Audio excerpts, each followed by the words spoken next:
Je m'appelle Soukaina Ndiaye-Ba, je suis de formation sociologue à l'origine. J'ai travaillé au niveau national, panafricain, au niveau international aussi.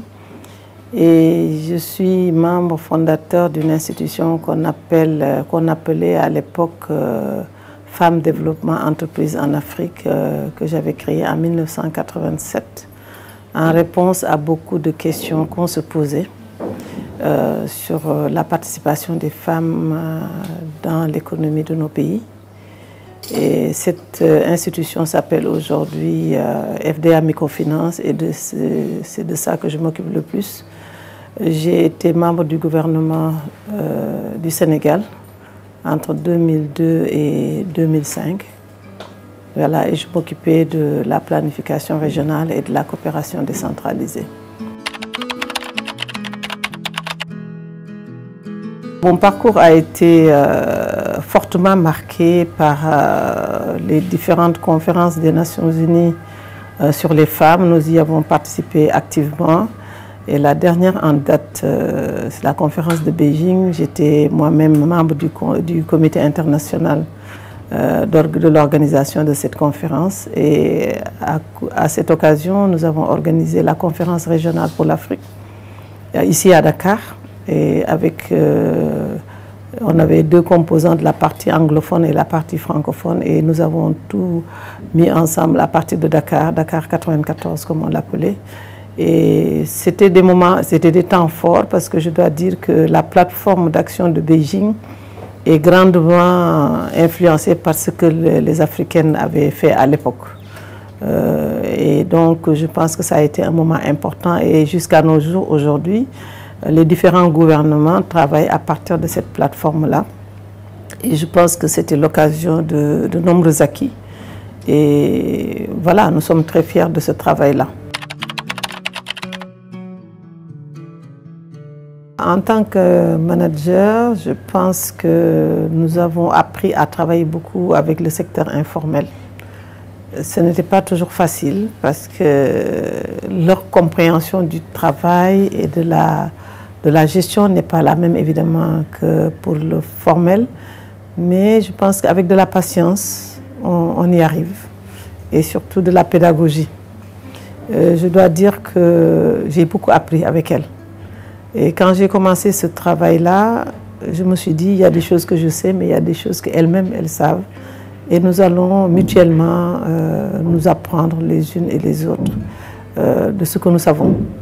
Donc j'ai été voir des femmes, parce que je travaillais avec elles par ailleurs dans d'autres secteurs et dans d'autres domaines, notamment avec une organisation américaine que je représentais pour l'Afrique. Et je leur ai dit ce que je savais faire, c'est-à-dire les aider à trouver les ressources nécessaires pour augmenter leurs capacités financières, les former, les faire former pour avoir aussi d'autres possibilités d'entreprendre. Oh, il y en a eu beaucoup. Il y a eu comme je disais, que les conférences des Nations Unies ont été un déclencheur de beaucoup de choses pour nous. Nous avons nos aînés, notre tante Maïmouna Kane, qui a été pour moi une grande référence. Il y a eu Aïssata Kane en Mauritanie, qui était la première femme noire ministre. Il y a eu beaucoup d'autres femmes comme ça et qui ont été vraiment inspirantes et nous nous sommes un peu... nous les avons utilisées, disons, comme des références. Et il y en a eu beaucoup d'autres dans le monde, en fait. L'épargne, je pense que c'est fondamental. D'abord, ça permet aux emprunteurs d'être autonomes à un moment donné. Et c'était ça l'objectif. Et nous nous sommes rendus compte que chez nous, en tout cas, les femmes ou les gens ont du mal à épargner. Parce que leur principe de l'épargne, c'est d'avoir un gros montant pour garder. Alors que, je leur dis, même si vous mettez 100 francs par jour, c'est déjà ça. Et c'est cette culture-là que nous devons véritablement essayer de renforcer. Mais nous avons vu, par exemple, quand c'est des groupements qui se sont retrouvés subitement avec 2 millions de francs CFA, ce qu'ils n'ont jamais pu imaginer. Et donc, ça les a motivés.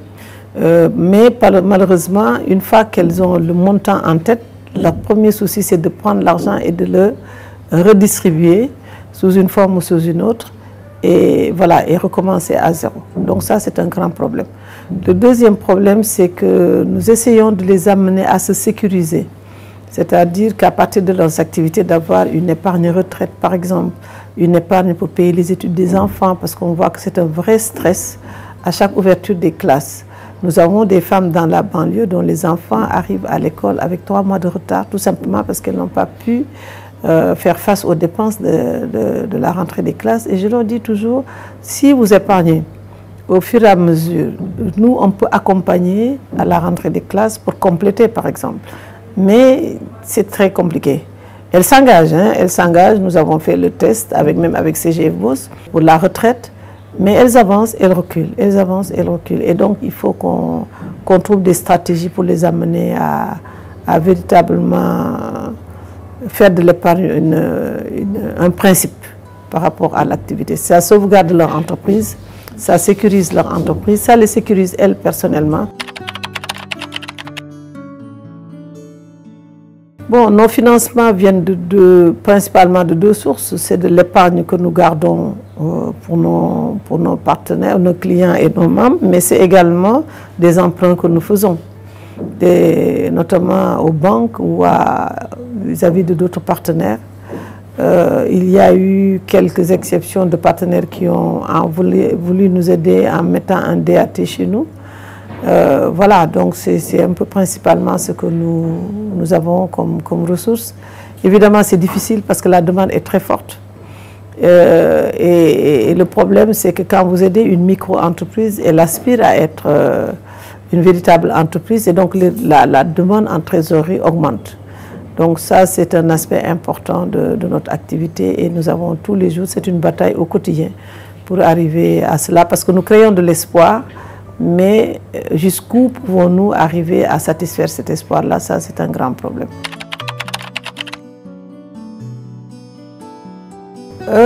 C'est difficile. C'est-à-dire que c'est beaucoup de sacrifices pour sa propre famille, hein, parce que moi, quand j'ai démarré, il m'arrivait de partir 1 mois, de partir plus. Donc mes enfants étaient gérés par mon mari et par d'autres. Et arrivé à l'âge adulte, je me rends compte que j'ai raté quand même certaines choses, que j'aurais voulu être autrement, mais c'était déjà fait. Donc, c'est des choix, mais c'est des choix difficiles pour nous. On sacrifie beaucoup de choses pour nos familles et pour nous-mêmes. Moi, je dois dire que je ne sais même pas combien de fois j'ai pris des congés depuis que je travaille. C'est exceptionnel que je prenne des congés. J'essaie de temps en temps, quand je suis fatiguée, de m'arrêter quelques jours et de continuer. Donc tout ça, ce sont des sacrifices pour faire avancer les choses. Mais je ne le regrette pas du tout. Je ne le regrette pas. Je pense qu'il faut bien que ce soit fait. C'est difficile, mais voilà.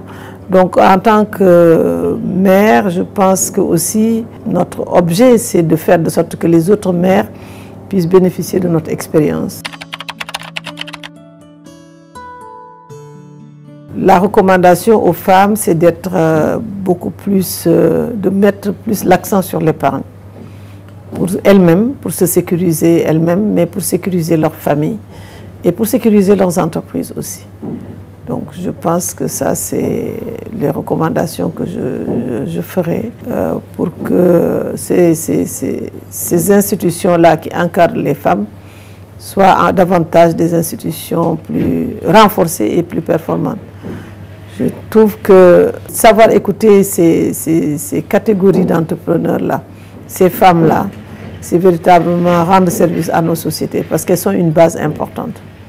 Aujourd'hui, on ne le dit pas suffisamment.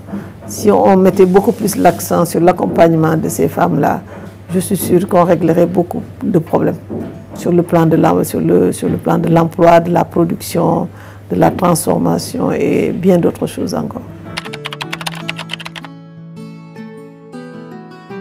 Merci beaucoup, merci de nous avoir donné l'opportunité de nous exprimer et j'espère que ces petites expériences serviront à d'autres, à de nouvelles générations. Je dois reconnaître qu'il y a de nouvelles générations qui démarrent, mais elles sont beaucoup plus, comme je dis à ma propre fille, vous êtes beaucoup plus individualistes, beaucoup plus attachés à vos carrières personnelles. Mais je pense qu'il y a des jeunes qui sont devenus très très performantes sur le plan de l'entrepreneuriat. Mais il faudrait que cela soit élargi à l'accompagnement des autres, parce que les femmes doivent s'entraider. Doivent s'entraider pour être beaucoup plus performantes, pour représenter la force économique véritablement qu'elles sont. Je pense que c'est en mettant nos moyens ensemble que nous réussirons à gagner la bataille.